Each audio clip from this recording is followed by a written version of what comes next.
Hello, everybody, this is Purge bringing you a first-person replay commentary. It's going to be a Slardar game, and I played this last night, and I had a very fun time. So I thought I would share this with you, because I'm sure you guys will like it. I haven't made a Slardar video since April, according to my awesome database, that, again, I can't remember the guy's name who made it, but I appreciate you making it.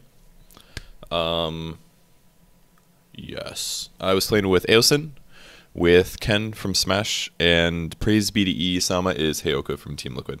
So we had a random. Savior was a random. Didn't know who that guy was. But we played a bunch of games last night. I had a really good night of Dota. I played like, I don't know, 4 games where I really felt on. Felt really good. I really felt strong this game. I was pretty happy with it.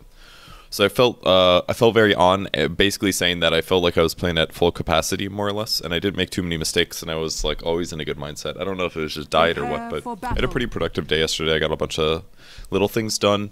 I went outside for once. I went to the grocery store. Or I went to Target at least, and I bought some stuff. Alright, I need to, let's go on a rant for a second. So I have a mechanical toothbrush, which is like one of those battery-powered ones. They're really good because they clean your teeth better.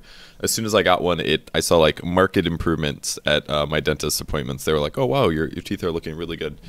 So like, you should buy one. But like, I went to Target yesterday because I was trying to get like replacement heads, because you have to swap the heads out once in a while because it's like a regular toothbrush. But you don't want to throw away the battery part, obviously, because there's no point throwing that away because that part's still good. The toothbrush itself costs $40, which is fine. That's for like a fairly cheap one, which is probably good enough. You don't really need to buy a fancy one, I would guess. So the toothbrush costs $40, and the booster packs 30 seconds to battle. For a pack of 4 cost $30. And I am so mad about it, because I completely know what they're doing. They're saying, okay, well, we'll sell you the toothbrush for $40 that you buy because it looks all cheap, and then you have to buy the booster heads, which cost $10 a piece. You're like literally buying a $10 toothbrush every time you use it for like 3 months, and I'm so mad that it costs $30. I was like so mad that I was considering going online and purchasing them online for something cheaper, which I'm sure exists. But I was already at Target. I was like, God, I'm already here. And then when I checked out, the lady was like, okay, your total comes to $50, and I was like, what? $50? Because I bought like a couple other food things, and then I realized that I bought super overpriced toothbrushes. My God, those bastards, those freaking bastards. I was so pissed. I guess they're less than $10. It's like $8 for 4 or something. $8.16. It's like $7.50. Yeah, $7.50. But holy crap. I was mad. Anyways, let's talk about Slardar. His pearly whites look great. He doesn't need a toothbrush. Anyways, Slardar as a hero is really cool because he has stuns. He's a hero that has a lot of mobility and a lot of stun power, and any hero that has stuns can usually make things happen, or they can control how the game goes, basically. And by that I mean, you should be able to snowball. You should be able to. There I used my stun to get 2 CS, because if I didn't, I would have only gotten 1 CS instead of 2, so I decided to stun for it. Slithering Crush has been buffed recently. It has a larger AoE. It costs very low mana, and it does physical base damage, which is a little uncommon. So this means that it doesn't stun through BKB, but it does damage through BKB, and if somebody's repelled, etc. The downside is that it should be blocked by damage block, if I'm not mistaken. I might be wrong about that. But it's reduced by armor. But that means it's also boosted by armor. So a hero like Dazzle, for example, gets extra bonus by getting a medallion, or an AC, or a Desolator, and Slardar works the same way, except luckily for him, he doesn't have to buy any items to get that bonus damage. He can get it from his ulti, which is called Amplify Damage. It reduces armor by 10, 15, 20, depending on the level, and that should increase the damage that you do to your opponents. So whenever you initiate, you generally are going to stun, and then you're going to amp damage immediately afterwards, or sometimes you'll be able to amp damage first, and then stun. So his second best skill, out of all of them, is actually his first skill. Slithering Crush is absolutely amazing, though, I must say. It's a, 8-second cooldown, big AoE stun, 2.5-second stun duration, which is huge, and it's very easy to cast. In comparison, I'll talk about... Sorry, I'm like jumping all over the place, but in comparison to other stuns, like a Lion stun, for example, is in a line, and you're going to get at least 1, maybe 2 heroes. Slithering Crush, especially if you get a Blink Dagger, is pretty much reliable to get 2 to 3 heroes, and it can easily swing fights if they group up a little bit too much, because you can just kind of end up chain stunning constantly. Especially when you have a Tide on your team as well, you should have a ton of stuns to work with. So, anyways, I'm definitely outlasting the Clockwork. Let's change topics again. Let's talk about my starting item build a bit. I ended up randoming. which allowed me to be greedy this way, but I think it's a really safe way to play. I actually really like going for this kind of a starting item build because you never really know what your opponent's lanes are going to be. So I honestly really like grabbing 2 sets of tangos and a salve, personally. I think this is one of the best starting item builds you can get for a safe carry farmer if you're playing a pub. Because even if you end up not needing the regen at all you wasted was like 125 gold. And the games where you do actually need the regen, it gives you a huge advantage because all of a sudden you have all this extra regen going on in your lane. So I really recommend going for a double tango salve if you random and you're playing a safe farmer. Go a stout shield, get a double tango salve, and at the very least they won't be able to harass you as much as they would normally. So, alright, let's get back to Sprint now that we've sidetracked for like 3 minutes, but I think Sprint is his best ability, or second best ability, excluding his ulti. He has a bash, a passive bash, and most players that I play with really like maxing bash out second, but I think this is completely the wrong thing to do. That's because Sprint is generally just kind of amazing, I think. It does increase the damage you take, so it's similar to Mask of Madness in that sense, but it's been buffed recently to cost 0 mana. That's right, costs absolutely no mana. The duration is 20 seconds, and the cooldown is 28. So that means 20 out of the 28 seconds you can be going somewhere that you want to be going to at a very fast pace, a very fast rate. Big mistake for me to eat the double cog, but it's not too horrible because again, Sprint costs no mana. That means if I want to do any combo stuff, I just have to do stun and maybe my ulti, and that's it. So the advantage that he got from not having mana, not needing mana for Sprint is actually pretty big, because usually you use Sprint in a team fight, it used to cost 50 mana, now it costs 0, which basically means that Slardar doesn't have any mana problems like he used to. His int gain was really low, and in the past you would have to buy things like wand, maybe a drum pickup, you might want a tread switch a lot when you're playing Slardar, but you don't really need to worry about it as much anymore. And it really does make a big difference in the hero, because now, rather than kind of having to get an item like drum, you can just skip it. You can get a wand and you're going to be absolutely fine in terms of mana. So this little buff that he got makes him a little bit more item independent and allows him to use his gold for important things like blink dagger or BKB. So I think the last time I made a Slardar video, I actually went for an armlet build, but since I made that video, armlet has been nerfed, and by that I mean when you toggle armlet, it doesn't instantly give you the strength, so it's a little harder to stay alive at low amounts of HP. So instead, I think the absolute must-go build now is going to be a blink build. And the reason blink is so useful is because it allows you to initiate right where you want to and immediately when you want to. Slithering Crush now doing... It's actually a pretty low damage nuke, by the way.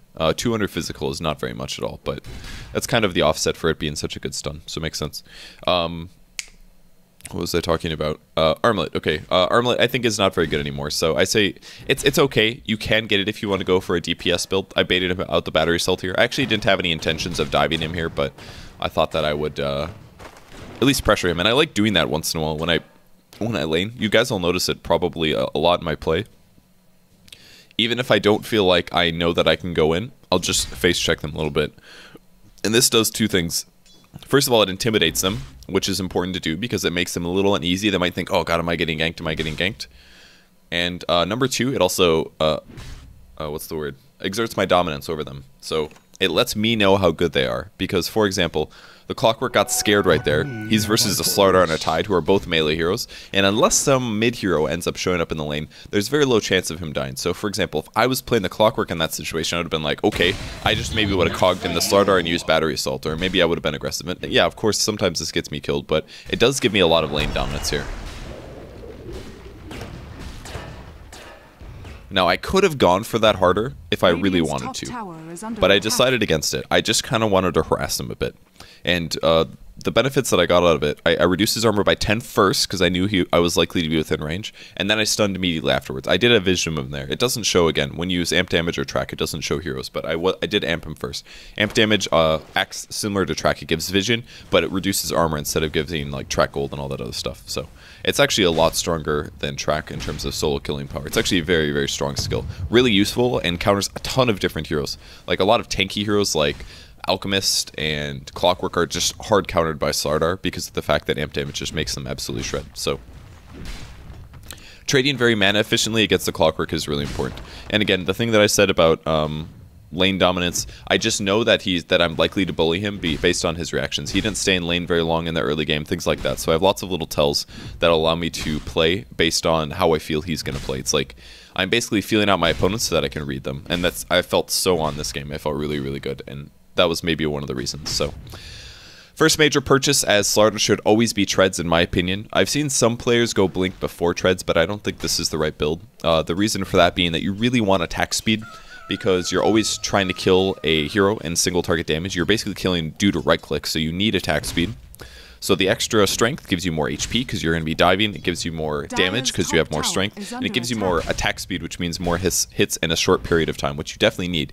Because when you stun, you only have 2.5 seconds before they start running away. I mean, you can obviously chase very easily with sprint and things like that, but it really does help out a lot to have the extra attack speed. And most importantly, you can tread switch. So even if you're worried about the low mana pool, which sometimes is the case, you can just tread switch to int before I do everything, every cast and every disable, and then I can switch back to strength and go for a kill. I don't know if I did it there against the clockwork, but I know there's many times during this game where I will tread switch, and that's another thing that you can tell, or at least helps you tell how good a player is, because you can see them tread switch it. The mana will end up adding up a lot over the course of the game, especially if you go a very, very mana inefficient, or a mana, what's the word? A mana irrelevant build? That's not the word I wanted. I wanted a word for ignoring mana. I'm missing a lot of last hits here. I still have a lot of trouble last hitting under tower. So I should work on that. I thought maybe if I used sprint there I'd be able to get it, but didn't get it. And no loss, honestly. By using sprint like that, I lose no mana. Just gives me some movement speed. This, I think, is honestly the best skill build. I very, very much believe so. The extra movement speed per level is very low, but it makes a big difference. If you just leave it sprint at level 1, it's only 20%, which is really not that useful. I tread switch there for the stun, for example, so I wanted all 3 CS. But getting lots of levels of sprint is really important because it does scale up your total movement speed. So this is basically your early core. Treads, you got a wand, and you have a stout shield. And I still have some regen left over, which is also very useful and will come into use later. But I really like maxing out the sprint. The reason I don't like getting any bash levels is, number one, it makes your last hitting unreliable. That's one important thing. So there's a chance that while you're just auto-attacking creeps, you'll accidentally bash, and you'll do too much damage, and you'll miss the last hit afterwards. So that's one reason. Not that I last hit that amazingly anyways, but I think it helps. Number two, it's an extremely low chance, and everybody attacks very, very slow in the early game, so your chances of actually getting a bash off against a hero, like for example, I've right-clicked Clockwork a total of maybe 5 times this entire game so far, and it's 10 minutes in. Do I really need those bash levels? Probably not, honestly. Much more likely to be useful is my movement speed, because my movement speed allows me to get into position, which allows me to stun, which is much more likely to get a kill than a bash. And even on the other side of the coin, if somebody's ganking me, extra movement speed, if I use it at the right time, could be enough for me surviving. So bashes at early levels of the game, I think, are not very useful. The only heroes that I do like getting bashes on early, or the chance to bash or whatever, is on Faceless Void. And that's because when he hits 6, he can do double bash damage with Chronosphere. So I think getting that bash percentage up is really important on that hero. But on Slardar, not so much. You should really be focusing on maxing your stun and getting your sprint up, and from there you can try to farm and get your blink dagger. So my CS is a little low this game. I missed a lot under tower, so it's understandable. I guess that's why my number is a bit low, but it's going to be okay. I'm going to have a Prophet show up to lane. There's no point not to put amp damage on him because there's a chance that I will end up be fighting him soon. So might as well do it earlier. That way you don't have to spend the animation later. Got a last hit here, and he stood a little too close to me. Alright, and I get a really, really easy kill on the Nature's Prophet. And he really wasn't expecting that at all, but really easy kill for me. Again, I have max stun, I had amp damage, so his armor was already reduced by 10, and at that point I was hitting for 100 apiece. I just got my blink dagger, by the way, so I really wanted to make something happen mid. I was thinking about going in, but this rocket ended up stopping my blink, so it's a pretty big mistake. Not like an extremely big mistake, but it was a mistake for me. Was that as soon as you get your blink dagger, you definitely want to make a gank happen on another lane. You don't really need to. It's not like there's no point to get a blink and then sit in your lane and continuously farm, for example. So I TP to the mid lane. I wanted to go. What I should have done is waited till nighttime. If I would have waited, like, I didn't look at the clock, for example. If I would have waited 15 seconds until nighttime, I could have TP'd to the lane. And then I could have ganked with nighttime and then blinked on top of them and stunned. On the bright side, I can swing back to the bot lane. Again, I'm using sprint to get from lane to lane a little bit more quickly. And I knew that as long as the Prophet showed again, there was a good chance I was going to be able to get a kill. So I amped damage first so that I could have vision of him. And now it's just a simple right click. He could have tried to TP starting there, and he probably should have actually, but he didn't. As soon as the stun ended, he should have started teleporting, and the guy didn't. So I actually got a free kill out of that, and I shouldn't have that. I shouldn't have had that kill in my opinion. I actually did that wrong. My mistake was that I didn't blink right on top of him. If I would have blinked right on top of him instead, then I would have been hitting him during the entire stun duration. And I also shouldn't have blink stunned, or I shouldn't have blink stunned before knowing for sure that I wasn't sprouted. Because once he sprouted himself, it actually put me in a bad spot, because again, I was wasting that stun duration.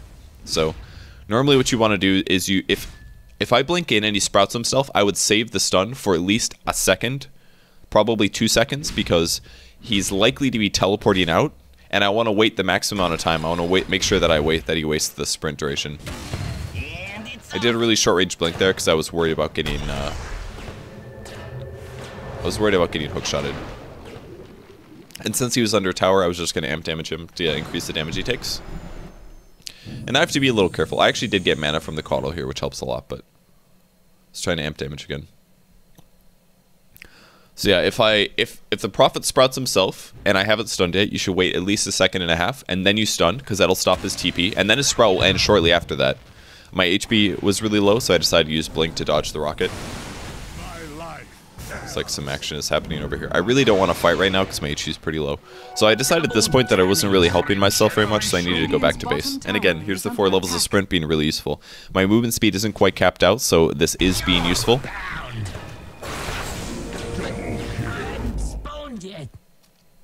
And then as soon as I get healed, I can go back to the lane and possibly start a fight or try to get a kill. So. And now as I level up, I'll grab some bash levels. Bash is useful, but it's just not completely the wombo that you need. Tide's going to TP bot, he's got a Ravage, so I'm going to be ready to fight from this.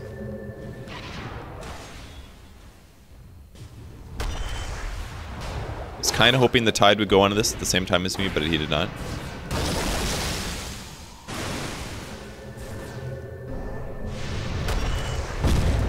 Very important that I dodged the meteor there. Fooled you good. I might have gotten that kill if I tried switched. I kind of just guessed where he was because I figured he'd be retreating, and I kind of tried to make a play. It didn't work out, but that's fine. But if I would have tread switched before I blinked and stunned, I definitely would have had enough for my ulti. And then I might have been able to kill him, because I would have reduced his armor by 15, and then I would have right-clicked him maybe 2 or 3 times, and I think he would have died, honestly. It would have been very close. I could have possibly made that play, so mistake by me for not tread switching there. So I decided to go back to base again. Again, tread switching if I need mana. Overall, it went pretty good, though. We lost the Ravage, but we killed the Invoker, which isn't too bad. And Clockwork's having a nice game, despite having a rough time in the offlane. He did okay there. He didn't get a ton of farm, so I don't feel too bad.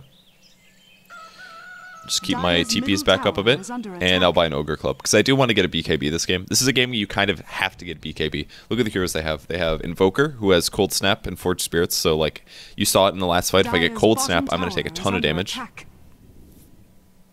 was trying to check to see if he warded there, but I was having trouble clicking on him. He kept like being on the edge. So I figured there was a ward there, but I wasn't completely sure. It's going to TP to lane here, because I figured if the Prophet's here. Radiant's middle tower is under attack. Wanted to see if he would come back up. It's very important that I didn't show there. And there's the Prophet.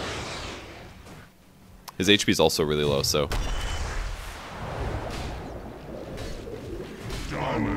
So, simple 3-hit. I slightly misclicked. I had a little hesitation on one of my right clicks, and that's important because when the kills are really close, that could be the difference between me getting a kill or not. So I didn't do that perfectly, but it went pretty well. I think the blink stun right on top of him was fine, and then from there you have to make sure that you stay really, really close to him. Attack movement is very important against a Prophet because you always want to be right next to him. His only way to escape is basically to sprout himself and teleport out. So if you stand right next to him, it guarantees you that you can continue attacking. So really important. But getting a 4th kill is a huge advantage for me now.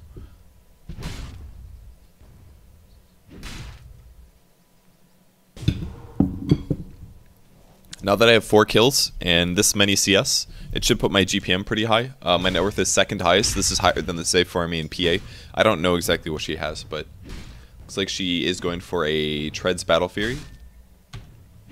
So, game's going really well. Aosin's playing our mid Warlock, by the way, which is why he has so much last hits. I think he also got a Midas, if I'm not mistaken. Yeah, he does have a Midas. He went Midas and Boots of Travel, actually. So, it's pretty funny. But now that I've gotten a bunch of kills, I can be a bit more patient with my movement. I should have TP'd top, by the way. I wasn't watching the map. I was just focusing on last hitting, but I definitely should have TP'd top. Especially looking at that there, I was like, oh, they're all kind of low. If I would have TP'd for that, I might have been able to get a kill or two. Met you once, cut you twice. But yeah, I'm going to make a BKB because they have Forged Spirits with Cold Snap. They have a line who has tons of disables. If Clockwork ever hookshots me, I would die without a BKB. PA is not as big of an issue. If all those stunners weren't in the game, excuse me, I would have gotten very likely an MKB first for damage, because I do need to carry this game. My team doesn't have that much carry. Well, we do have a Slark, but Slark is having a really bad game, so. Where is it? Slark is level 9. He has died 4 times, 1 kill and 1 assist. So he's basically not going to be reliable for carrying the game, so I have to try to out-carry. But I have to get a BKB first. There's no question about it. If I don't get a BKB, then I'm just going to die in teamfights. And basically, the way that you have to carry with Slardar is by snowballing. It's like the only way. You can't just safe farm Slardar and be like, oh, I'll just get a... I mean, you could, I guess. You could get a Midas and have a nice time, but...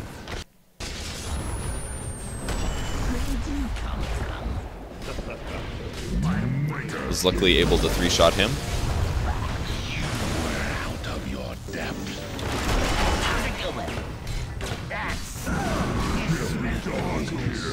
Ended up dying there, but it went pretty good. The hookshot with the battery cell really dropped me a lot lower than I anticipated. I maybe should have tread switched. I possibly could have won, but it was a pretty good trade for me. We lost the Slark, but we killed 4, so even with me dying there and I gave a killing spree kill to, or mega kill, I gave Invoker 700 gold. So I gave him a lot of gold, but that also gave Tidehunter 400, so not horrible. It was actually a pretty good fight. It was a good fight for us, definitely.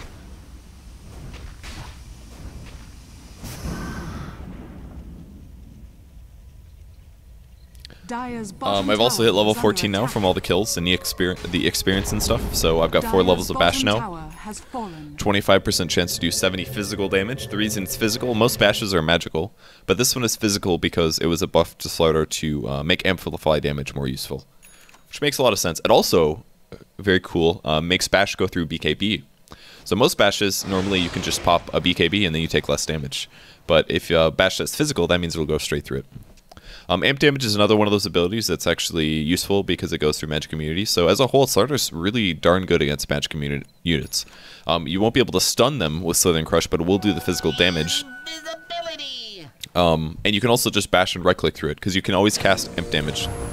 That guy looked really dead, so I was like, okay, well, he's dead. Wasn't going to bother going there that hard, but with that many heroes over there on the map, we might want to try to make a play somewhere else. I am still kind of thinking about killing, more so than farming.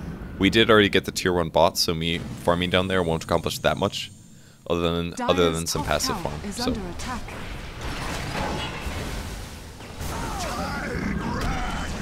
My stun wasn't quite ideal there.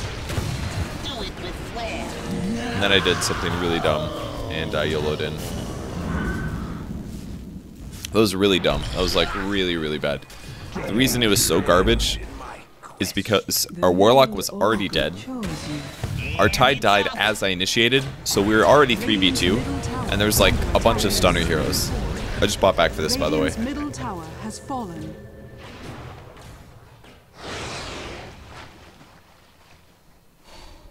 This is a case where for sprint right here.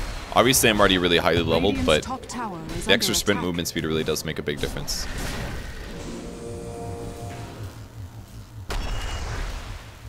Look away.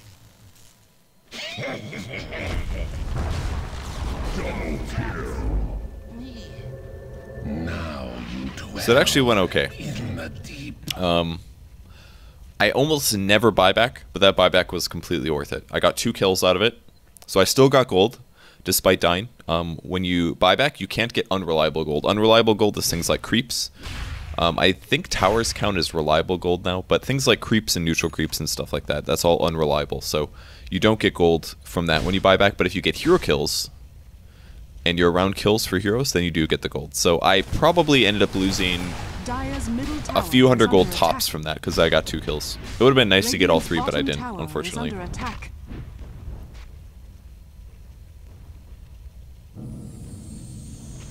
Maybe this is why I had no mana problems this game. I completely ignored the fact that I had a coddle. I was thinking about it later. I was like, you know what? I had like no mana problems that game. That was pretty fun. But then I had a coddle, so. Dire's middle tower is under attack.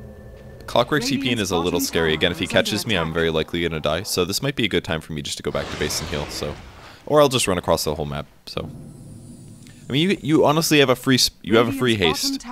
Every 28 seconds, you have a free haste. It's so good. It's honestly a really good skill. I dare say. Think how useful that would be on almost any other hero. If that was one of your skills, free haste. I mean, you take more damage, but it's a free haste.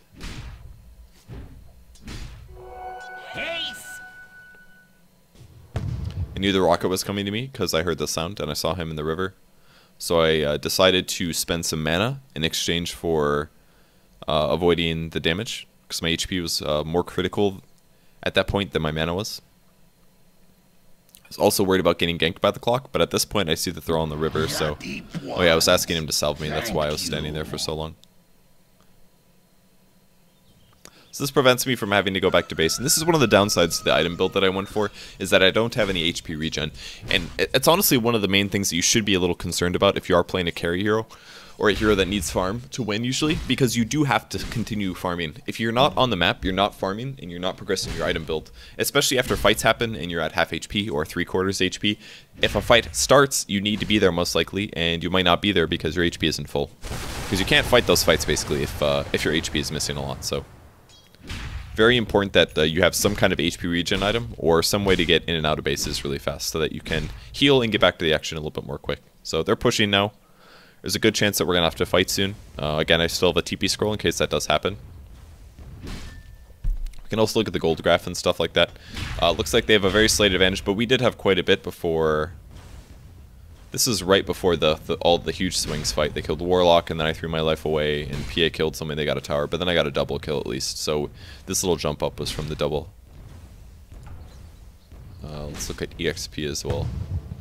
That's about equal. Alright, I think I saw them coming to gank me here, especially with the rocket. This is expected. So I got one last hit here, and then I was worried about dying, so I decided to blink into a random location, and then TP home. And they were actually ganking me. I felt it. I probably should have grabbed my Mithril Hammer a bit earlier. I just grabbed it now, but I did have it purchased. Swapping it out for a Stout Shield is probably fine at this point, because 24 damage is really, it's not bad. Radiant's bottom tower it's a smoke from Coddle, so that means that we should probably try to make a kill happen. I was really hoping that he wouldn't get scared, but it's worth going on this. They're likely to TP, but if we can kill him really quickly, it'll be useful. I had a couple misses here. It was a great Ravage.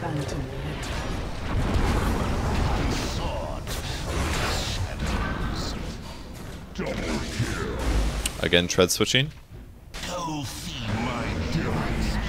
Radiant's bottom tower is under attack.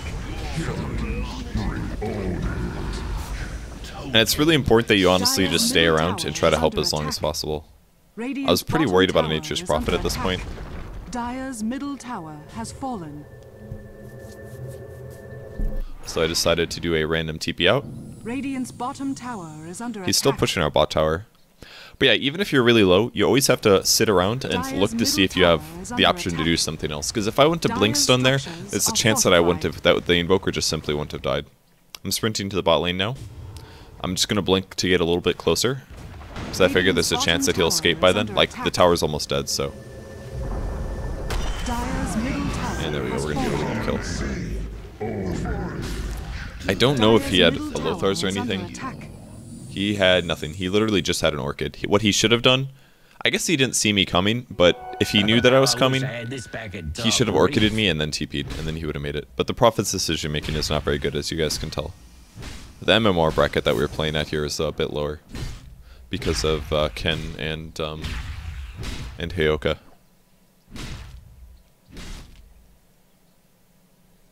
Anyways, I got my BKB finished. I have a blink dagger. So despite not having any major right-click items, I still have major carry potential because of this, because I can now, at least, I can initiate into the middle of the enemies, and I don't have to worry about getting stunned anymore. So this means that I'm basically going to jump into a fight, and I'm going to pick one guy, and I'm going to try to kill him immediately. Because if I can kill one hero right at the start of the fight, which I have the ability to do, despite my burst damage being very low, it's not like I have a finger of death or anything, I just have a stun, and I have minus 20 armor, and I'm just going to jump on one guy, and I'm going to kill him as fast as I can. And hopefully it's going to be a lion, or a prophet, or an invoker.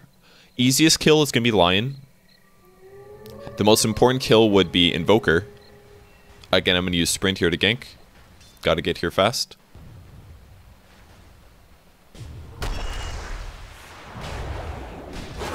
I really didn't want to use my BKB here. I knew there was a chance I'd have to. Luckily for me, he wasted one of his stuns. Because he hexed and then he stunned immediately because he panicked. So that was a mistake by him. And now I can leave the lane. I don't know why that hit me. I was really confused. So now I'm juking because I'm scared about getting killed. But yeah, it hit me for some reason. I wasn't sure why.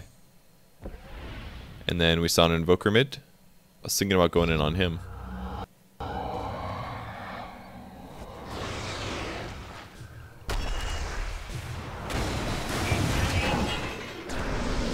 With the clockwork on top of me, I have to BKB.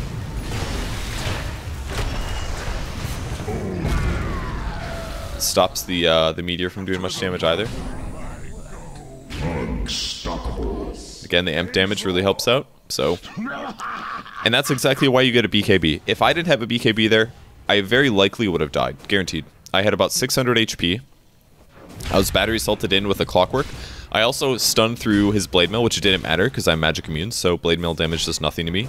And I got meteored on top of that. So if I didn't have a BKB, 100% dead right there. You have to have the magic immunity when you're playing this like super aggressive Slardar style, or it's not going to end well for you. So we're going to kill Roshan.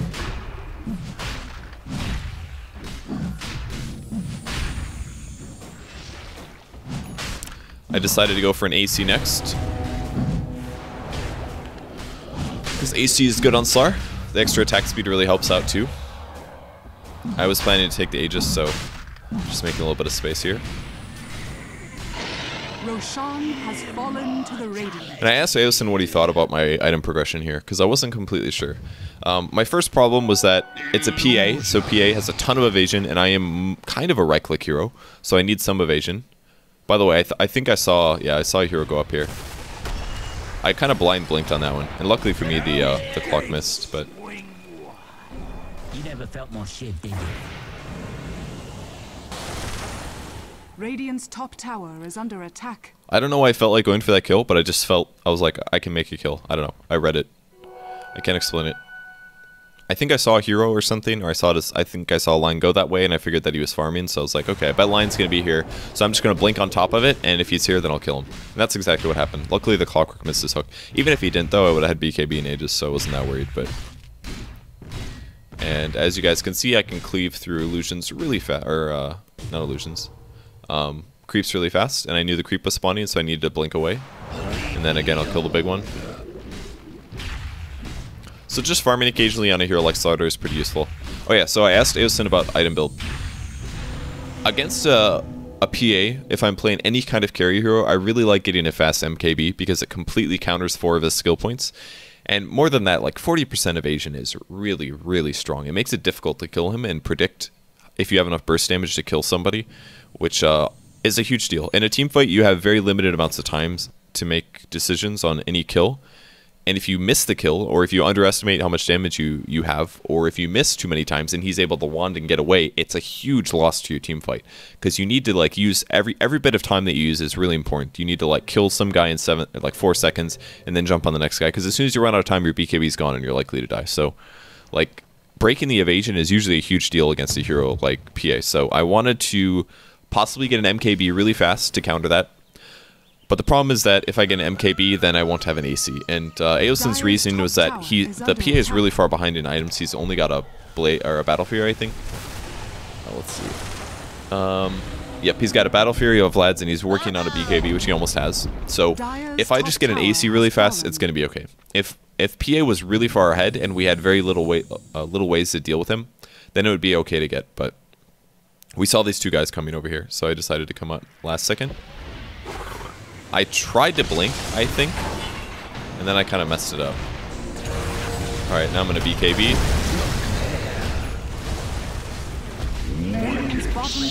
It's a refresher ulti.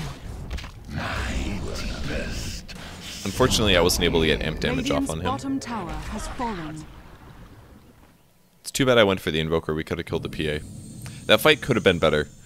Mistakes I made, which, looking at the replay, it actually wouldn't have been better, but I knew they were coming that way, number one. I probably should have gone to the high ground of the stairs just to see exactly when they were coming in, or I should have just predicted it, because I knew they were likely coming that way, but I was a little unsure on vision. So I could, if I just would have blinked and stunned two heroes and BKB'd to start the fight instead of the way that it started, the fight could have been way better. But even still, our farm is high enough where the fight starting like that, which was less than ideal, still went really good. I figured I'd surge this because I've got Aegis even if I die. And my initiation didn't really work out, so no big loss.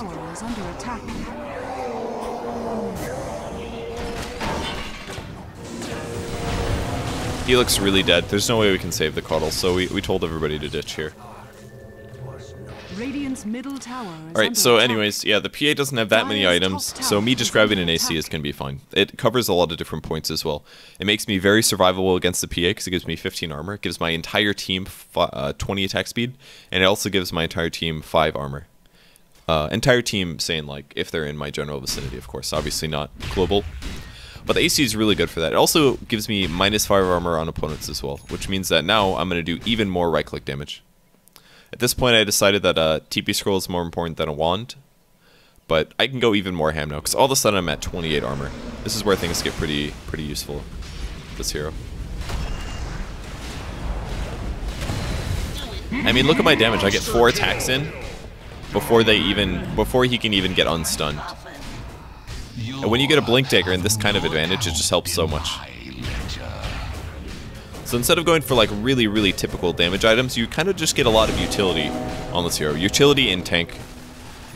And that ends up working out fine, because you get all your damage from your ulti, basically. Your ulti turns you into 300 damage per hit hero, or 250 damage per hit hero, which is basically what's happening. So I'm doing -25 armor to my opponents, for God's sake. It is so much.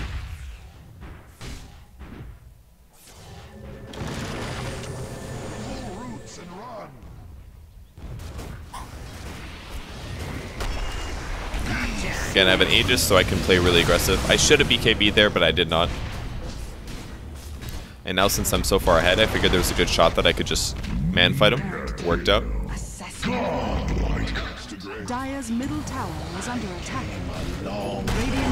Fortunately, I missed my stun, just barely. Wasn't quite ready to lose my BKB.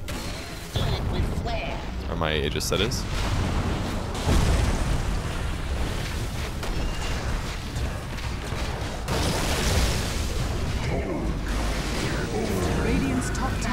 Didn't see the cogs, so I died there.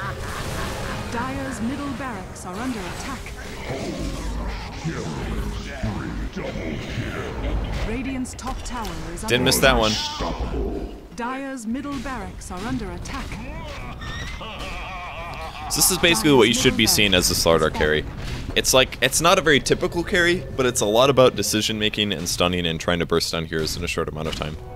And even though I just finished my AC, I now have a ton more farm.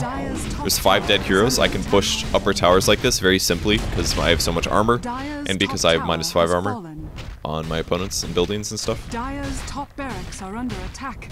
It also helps that our team had a ton of team fight. We had Warlock ultis, and he got a lot of farms, so he was able to get a refresher and an egg. And we also had Tidehunter, which the Ravage helped out as well. I was a little upset that he TP'd me here, because he didn't ask. He was just like, oh, I'm going to TP Slardar bot so he can farm more. And I was like, what if I want to farm their jungle or something, you know? So at this point, now that I have my AC, the next item is definitely going to be an MKB. It's definitely the correct choice. So I'll pick up my Demon Edge here. Just queuing up the MKB. There it is. Only need about 650 to finish that now. Again, I'll just use a little bit of sprint to go from camp to camp. This does increase the damage I take, but I'm not too concerned about it. I'm also level 25, which is nice. Let's see what my EXP per minute is. 856. That's very high. That's very high. My GPM isn't amazing, but considering the scope of the game, I think it's been just fine. Look there. Force staff was nice. I'm gonna have to BKB this. I BKB'd a little late. Ooh, he barely survived. That was a good escape from him. I kind of felt like I'd have to leave here, so I was just gonna TP back.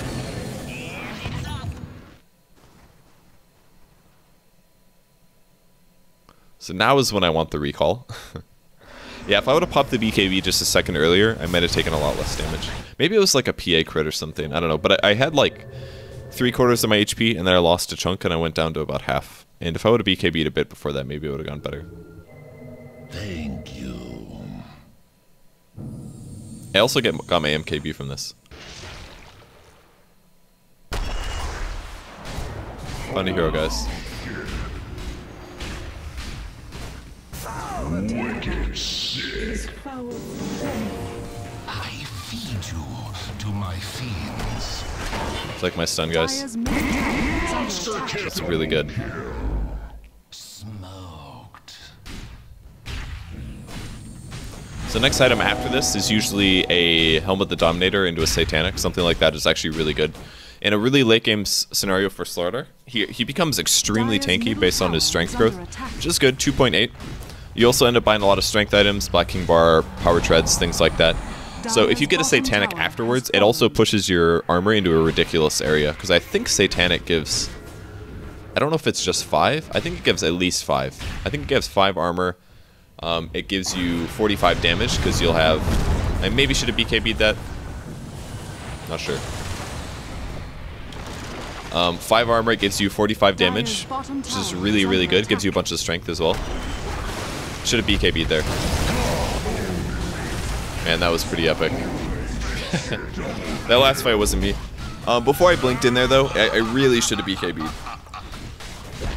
Even before stunning. I was way too greedy on that. I should have BKB'd before I blinked, and then I should have also maybe even BKB'd before I stunned. So the Lion was able to hex me because of his reaction times, and that prevented me from going crazy. But luckily my allies were there to cover me in that fight, and we ended up winning it anyway, so worked out okay.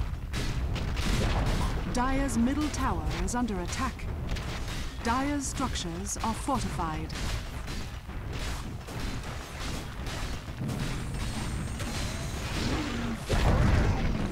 Dire's middle tower has fallen. Dire's top barracks has fallen. I didn't quite want to dive that, and it's all going to work out okay.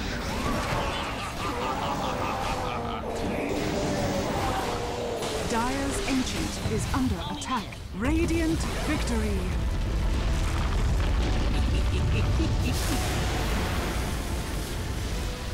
So, yeah, I think this is the best way to play Slardar. Treads Blink with a wand. Wand gives you enough mana. You got to get a BKB afterwards in almost all situations, and then from there you can grab items based on what heroes you're against. I think AC is usually going to be the right choice, but situationally you could get different items. Maybe if I was against a PL, I would do something like a Battle Fury, or maybe even like a Radiance for a damage item instead of the AC. Something like that is possible, but as a whole, I think I made the right choices. Definitely in this game, I made the right choices. I made some small gameplay errors, but nothing was really major. And you should definitely try to snowball when you're playing this hero, because it will allow you to just kind of crush the mid game with BKBs and things like that. So I think that's it for the Slardar game. Thanks everyone for watching. I've got some cool stuff coming up this week. I have Scrimming with the Team, which we haven't played much in last week, which is I'm excited to play again. On Thursday, I'm going to be on the Augscast live stream. They're gonna do a Dota 2 segment, I think, with Parv. I don't know if the main Yogscast guys, Simon and Lewis, are gonna participate in that one, but I know for sure that I'll be playing Dota with Parv, who's a Yogscast guy, and Pier and Flex as well. So should be lots of fun there. You guys can tune into that on the Yogscast live stream, I believe. I think it's twitch.tv/Yogscast. It's going live on Thursday. I'll tweet and Facebook about it when we go live, I'm sure. So if you guys follow me on either social media and you happen to be awake during that time, you'll be fine. The time, I believe, is going to be I think it's like noon. No, it's like 7:30 p.m. GMT or 7 p.m. GMT. So that's like what, 19 GMT. So that's basically like 7. Yeah, so that's like, it's like 10 a.m. for me Pacific time, I believe, if I'm not mistaken, because it's 1 hour before CET, and that's 9, so it's 8-hour difference. I think maybe it starts at 6 p.m. GMT. I can't remember, but it starts in the morning for me, like 10 a.m., 11 a.m. Pacific time, and it's on Thursday. And I don't know how long it's going to go, but it should be fun. We'll probably just play Dota games and talk about Dota and dick around and stuff. I don't know how many Yogscast people are involved, but I'll be on the stream, so it should be fun. Okay, I think that's it. I'll see you guys later. And yeah, alright, bye.